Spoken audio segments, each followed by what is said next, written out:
Las noticias en la mañana tienen un nombre. En Contacto, de lunes a jueves a las 7:30 m por Canal 8, Mundo Max.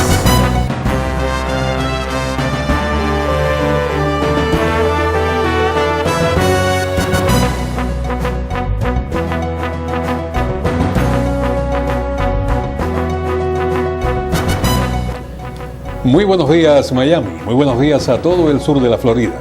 Bienvenidos a En Contacto, a través de Canal 8 Mundo Max.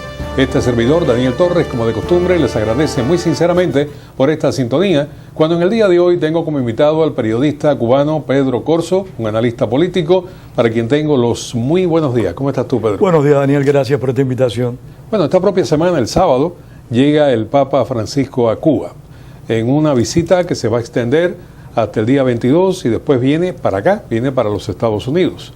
Me gustaría abordar este tema contigo porque me da la impresión de que la Iglesia Católica, en términos generales, ha influenciado muchísimo en este acercamiento que ha habido entre Washington y La Habana. Incluso se dice que el Papa ha sido hasta mediador y que participó de alguna manera el Vaticano en las famosas conversaciones secretas que se extendieron durante más de 18 meses para lograr lo que se ha logrado ahora, que es el restablecimiento a nivel de embajadas y el restablecimiento de relaciones entre Cuba y los Estados Unidos.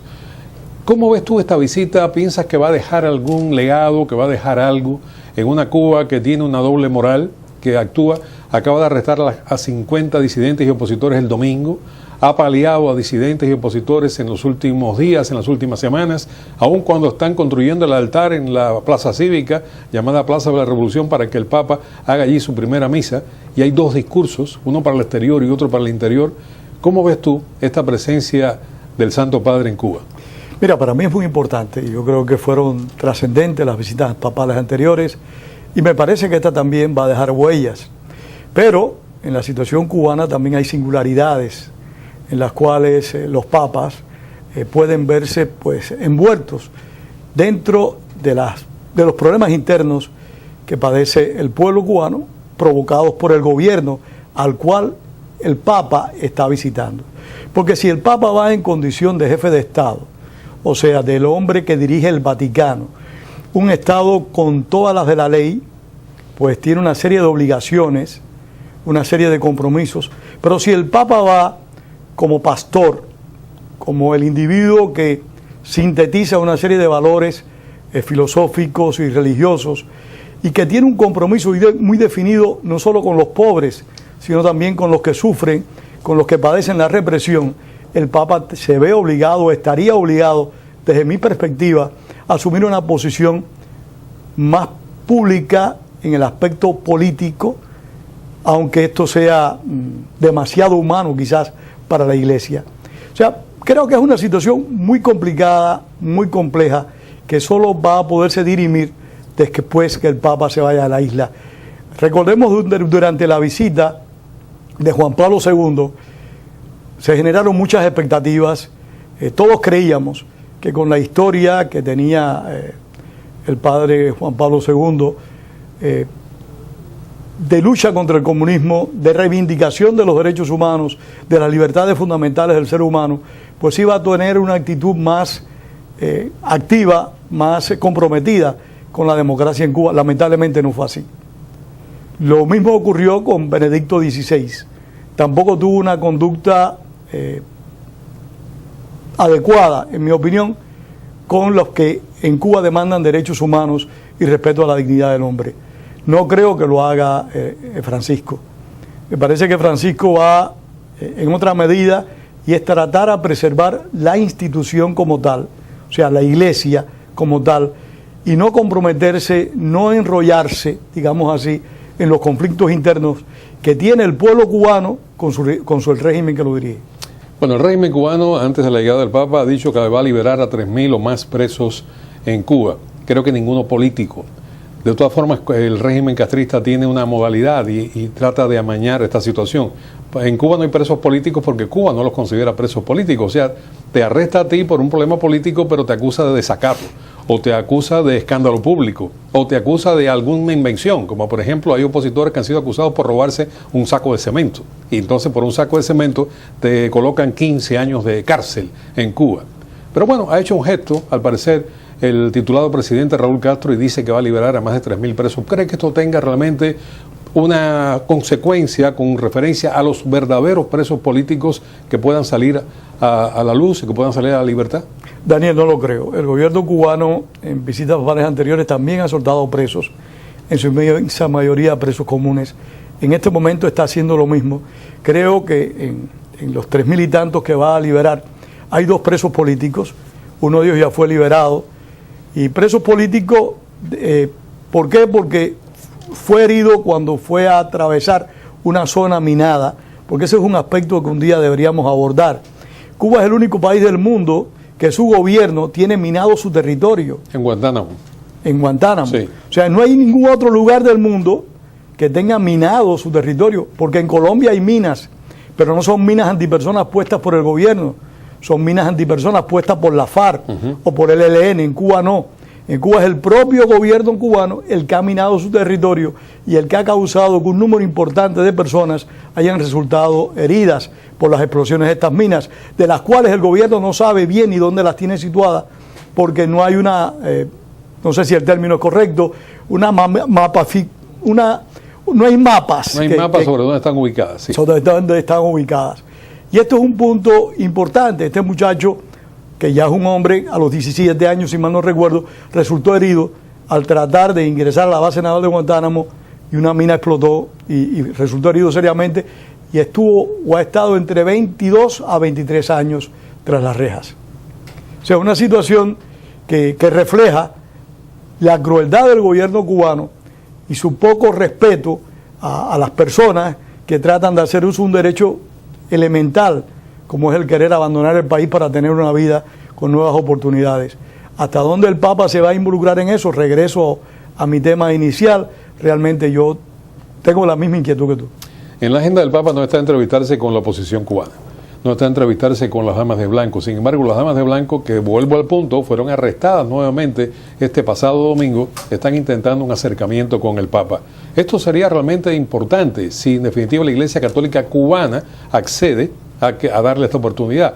Pero por otra parte está muy cuestionado el cardenal Jaime Ortega. El cardenal Jaime Ortega, incluso en una entrevista que hizo por televisión recientemente y que dicen que fue transmitida en la televisión abierta de Cuba, lo cierto es que fue de un discurso, y lo voy a decir con total responsabilidad, un discurso pusilánime en realidad, y tratando de engañar a las personas. Es como es el cardenal Ortega, es un hombre pusilánime, es un hombre que trata de convivir con la dictadura. Lo contrario a lo que fue la iglesia cubana en los años 60. La iglesia cubana en los años 60 fue un foco de lucha, de defensa de los valores cristianos y de los valores que la mayor parte de la ciudadanía de la isla defendía en aquel momento.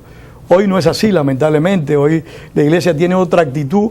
Hoy la iglesia tal parece que busca sobrevivir y que por tal de sobrevivir está dispuesta a hacer las concesiones que demanden las circunstancias. Y nosotros conocemos bien cuáles son las demandas de un régimen totalitario en contra de una institución que busca exaltar los valores humanos y los valores espirituales. Cuando el Papa abandone Cuba, viene a los Estados Unidos, se dice que incluso va a ser recibido ese propio día por el presidente Barack Obama, sería el 22 de septiembre, pero el servicio secreto de los Estados Unidos, ahora cambiando totalmente de tema, el Servicio Secreto de los Estados Unidos acaba de filtrar una información de que ha desarticulado un posible atentado contra el Santo Padre aquí en territorio de los Estados Unidos. La pregunta que yo me hago, Pedro, es que ¿a quién le interesa asesinar al Papa? ¿A quién pudiera tener esos intereses de asesinar al pontífice? Bueno, hace varios años, Daniel, se habló que Al Qaeda había planeado atentados contra el Papa y recientemente se habló también que el Estado Islámico estaba tratando de atacar al Vaticano y en consecuencia al Papa. O sea, estos grupos fundamentalistas o extremistas de cualquier ideología, derecha o izquierda, porque los extremos, como decíamos hace un rato, se tocan lamentablemente y se confunden, y las confunden por consecuencia a un número grande de personas. Estos extremos son muy perjudiciales y el fundamentalismo religioso es altamente peligroso. Volviendo al tema cubano, porque el Papa viene a Cuba, o va a Cuba, y viene a Estados Unidos, pero indiscutiblemente va a traer la saga cubana acá a este país, de manera indiscutible. Y volviendo al punto de su visita a Cuba, Se dice que la presidenta argentina Cristina Fernández de Kirchner va a asistir a la primera misa que va a oficiar el Papa en Ciudad de La Habana, en la capital del país. ¿No te parece que se comienza a politizar la presencia del Papa en Cuba con la participación de este personaje tan controvertido también? Daniel, yo te pregunto, y perdóname. Vamos a invertir el asunto. Sí, señor. ¿Qué cosa no es política? Todo en la vida es político. Todo es político. Este acto que estamos haciendo nosotros Por acá eso es político. Es un acto también. político. Yo creo que cualquier visita de cualquier pontífice a cualquier lugar del mundo tiene tintes políticos, mayor o menor, pero los tiene. En Cuba, una visita de cualquier líder religioso tiene un gran nivel político. Es relevante. ¿Por qué? Porque la situación cubana es tan crítica, es tan delicada y a la vez responde a la condición de un Estado totalitario que la política no puede estar excluida. Pero también a mí me sumo con eso que tú acabas de decir, a un interrogante. La devoción que le ha surgido a la presidenta argentina por el Francisco, porque cuando Francisco era cardenal en Argentina y era Bergoglio, la señora Fernández y Bergoglio, según las informaciones, tenían grandes diferencias. De pronto, la Fernández ha vuelto una devota del Papa, ha visitado numerosas veces al Papa en el Vaticano. Le ha llevado hasta regalos. Le ha llevado hasta regalos y ahora va a Cuba para ver al Papa. O sea, hay unas devociones que no sé si está tratando de comprar el cielo después que ha hecho todo lo posible por convertir a Argentina en un infierno.